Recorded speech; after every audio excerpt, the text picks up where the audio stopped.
Picture this, a sunny Saturday afternoon, the smell of burgers sizzling on the grill, laughter echoing through your backyard as friends and family celebrate a milestone with you. Then, in one heart-stopping moment, you see something that rips your world apart, right under your own roof.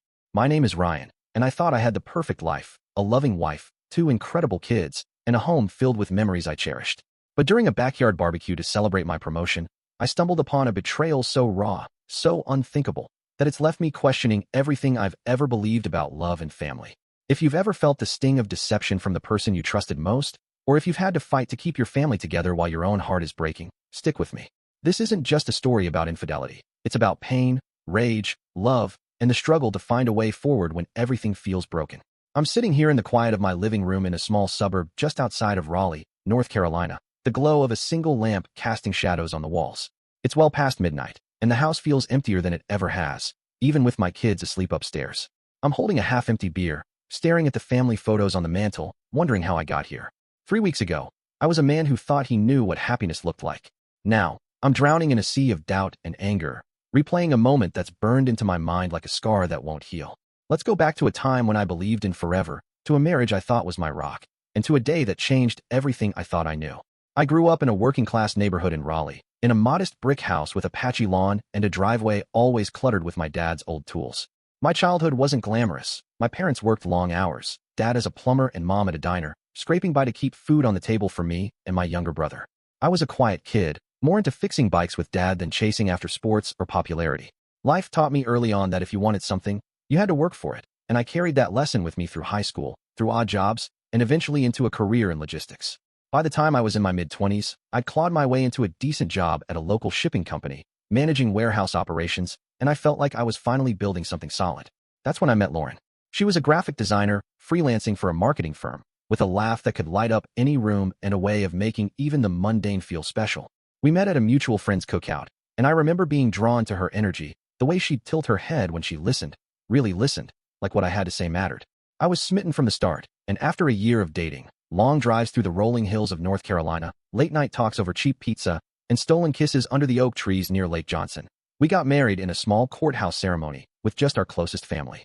I remember standing there, holding her hands, feeling like I'd won the lottery, like no matter what life threw at us, we'd face it together. Fast forward a decade, and we'd built a life I was proud of.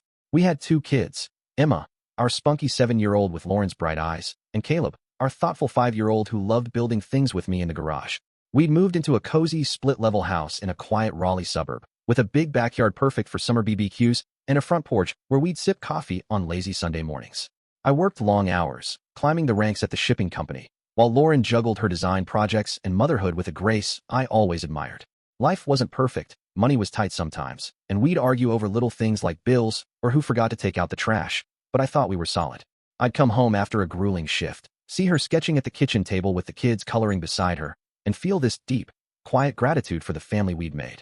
But even in those seemingly happy years, there were undercurrents I didn't fully notice, or maybe didn't want to. Lauren had started working more with a new colleague, a guy named Mark, who joined her firm a couple of years back. She'd mention him casually, late-night project deadlines, brainstorming sessions over coffee, and I didn't think much of it. I trusted her, after all. Why wouldn't I?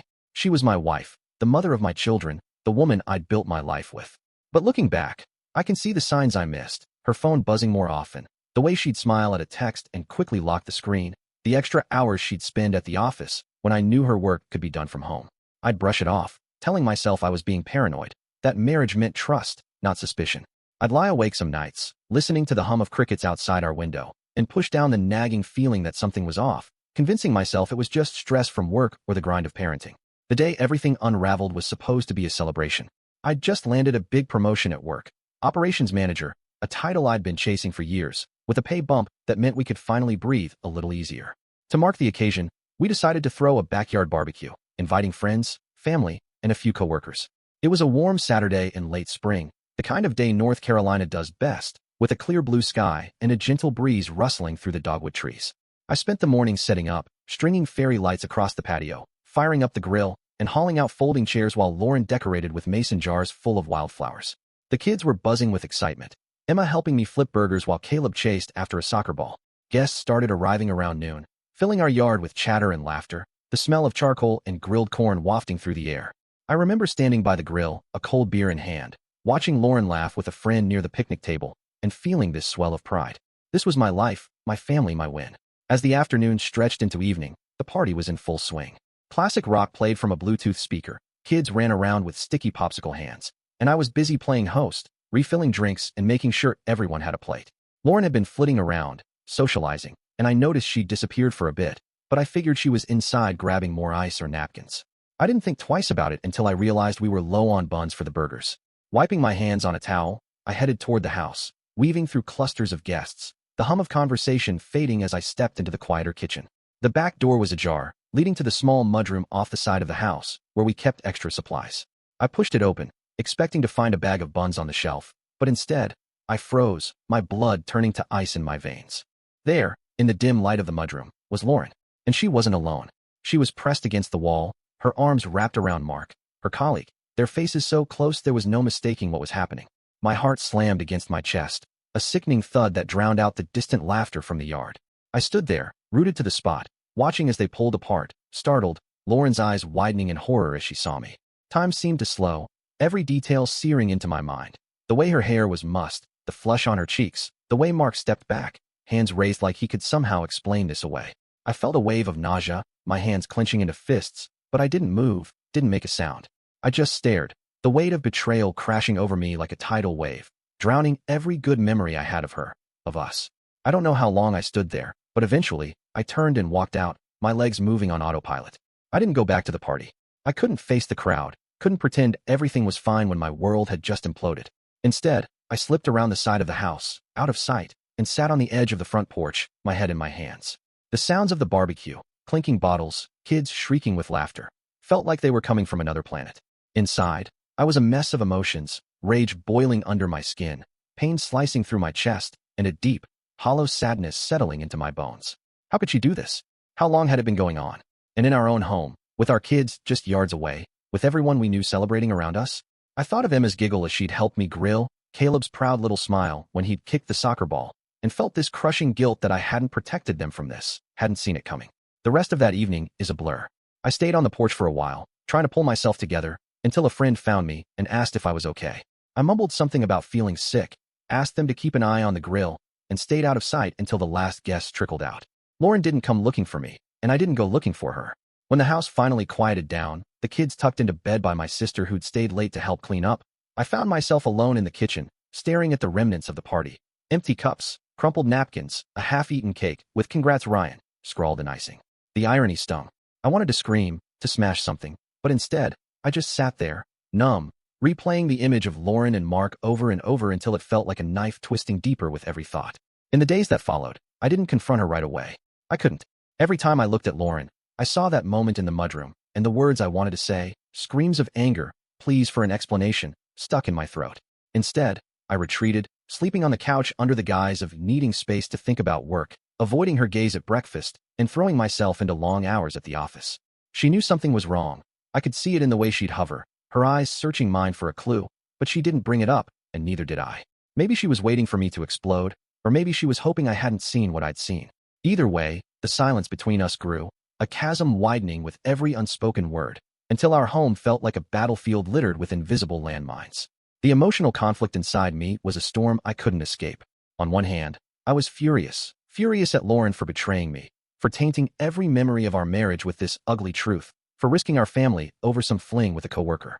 I'd lie awake at night, the hum of the ceiling fan above me, and imagine confronting her, demanding to know how long it had been going on, if she loved him, if she'd ever loved me. I'd picture myself packing a bag, walking out, leaving her to deal with the wreckage. But then I'd think of Emma and Caleb, their innocent faces, their need for stability, and feel this suffocating guilt. How could I tear their world apart? How could I be the dad who walks away, even if staying meant living with a lie? I loved them more than anything, and the thought of them growing up in a broken home, of seeing their parents as strangers, gutted me. And beneath the anger and guilt, there was pain, a raw, aching loss for the woman I thought I knew. I'd sit in my truck during lunch breaks at work, parked by the same lake where Lauren and I used to picnic, and remember the way she'd rest her head on my shoulder, the promises we'd made under those same oak trees. I'd think about the hard times we'd weathered, financial struggles, the stress of raising young kids, the way we'd held each other through sleepless nights, and wonder if any of it had been real. Did she ever love me the way I loved her? Or had I been blind, building a life on a foundation of sand, ignoring the cracks because I was too scared to face them? I started questioning everything, replaying our marriage in my mind, searching for clues I'd missed, moments where I'd failed her, wondering if I'd pushed her away without realizing it. Then came the unexpected twist, a revelation that made everything even murkier. About a week after the barbecue, I was cleaning out the garage, needing something to keep my hands busy while my mind spun, when I found a small notebook tucked behind a box of old tools. It was Lauren's, filled with sketches and doodles, but also pages of handwritten notes, almost like a journal. My hands trembled as I flipped through it, knowing I was invading her privacy, but unable to stop.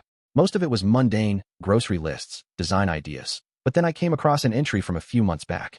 She wrote about feeling trapped, overwhelmed by the monotony of our life, by the pressure of being a perfect mom and wife. She mentioned Mark, not by name, but as someone who gets me, someone who made her feel seen in a way she hadn't in years. But what hit me hardest was the line at the end. I don't want to hurt Ryan, but I don't know how to stop this. I'm scared I've already lost him. Reading those words felt like a punch to the gut. On one level, it confirmed what I'd seen, proof that this wasn't a one-time mistake, but something deeper, something ongoing. But it also painted a picture I hadn't considered, that Lauren wasn't just a villain in this story, but someone struggling, someone who felt as lost as I did now. Was she reaching out for something she thought I couldn't give her? Had I been so wrapped up in work, in providing, that I'd missed her cries for help? I sat there on the cold garage floor, the notebook in my lap, surrounded by the smell of oil and sawdust, and felt a new layer of confusion settle over me. I hated her for what she'd done, but I also ached for the woman who wrote those words, the woman I'd vowed to love through everything. How do you reconcile betrayal with the person you still see as your partner, your best friend? In the weeks since finding that notebook, I've been wrestling with what to do next. I still haven't confronted Lauren, though the tension in our house is suffocating. We move around each other like ghosts, polite but distant, speaking only about the kids or household chores. I've started noticing more, how she avoids looking at her phone when I'm around, how she flinches when I get too close. I don't know if she's still seeing Mark, if she's ended it, or if she's waiting for me to make the first move. Part of me wants to lay it all out, to show her the notebook, to demand answers about how long, how deep, how much of our life was a lie. But another part fears what I'll hear, fears that the truth will be the final nail in the coffin of our marriage, leaving me with nothing but regret and two kids who don't understand why daddy's so sad. I've been spending more time with Emma and Caleb, trying to shield them from the storm brewing under our roof. I take them to the park after school, pushing Caleb on the swings while Emma races around the playground, her laughter a temporary balm for the ache in my chest. I watch them play, so innocent, so unaware, and feel this fierce need to protect them, to keep their world intact even if mine is crumbling. But I know I can't hide forever. Sooner or later, I'll have to face Lauren, to decide if there's anything left to salvage, if love can survive this kind of hurt, or if I'm just clinging to a dream that's already gone. I drive past the lake on my way home from work, the water glinting in the late afternoon sun, and feel this longing for simpler times, for the days when trust was easy, when I didn't question every look, every word. Reflecting on my past, I keep coming back to lessons I learned growing up, to the grit my parents instilled in me. Dad always said, "Life ain't fair, Ryan, but you don't quit when it gets hard." I've lived by that, pushing through setbacks at work, through the lean years when Lauren and I were just starting out, through every challenge we faced as a couple. But this feels different, like a test I don't know how to pass.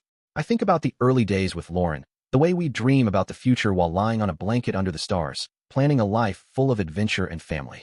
I remember the day Emma was born, holding her tiny hand in the hospital, Lauren's tired smile as she looked at me with so much love. Can I throw all that away over this betrayal? Or am I a fool for even considering staying, for hoping there's a way back from this? Now, as I sit here in the stillness of my home, the weight of this decision pressing down on me, I'm at a crossroads I never imagined I'd face. I've hidden the notebook in a locked drawer in my desk at work, but it's like it's haunting me, a reminder of the secrets we've both kept. I don't know if I'm ready to confront Lauren, to hear her side, to face the possibility that our marriage is over, or worse, that I failed her in ways I can't forgive myself for. I don't even know if I can trust my own heart anymore. If this pain has clouded my judgment, made me see enemies where there are only broken people trying to survive. Every night, I lie on the couch, staring at the ceiling, feeling the ghost of our old life slipping further away, and I wonder if there's a path forward, or if I'm just delaying the inevitable. So, I'm turning to you, whoever's out there listening in the quiet of your own night. Have you ever faced a betrayal so deep it made you question everything? Your love, your choices, your future? How did you decide whether to fight for what was broken, to demand the truth even if it meant losing it all, or to walk away, hoping to rebuild on your own? Did you find a way to forgive, to heal, or did the hurt stay with you, a shadow you couldn't shake? I'm standing on the edge of a choice that could change my family forever, and I don't know which way to step. Should I confront Lauren, lay everything bare, risk shattering what's left of us?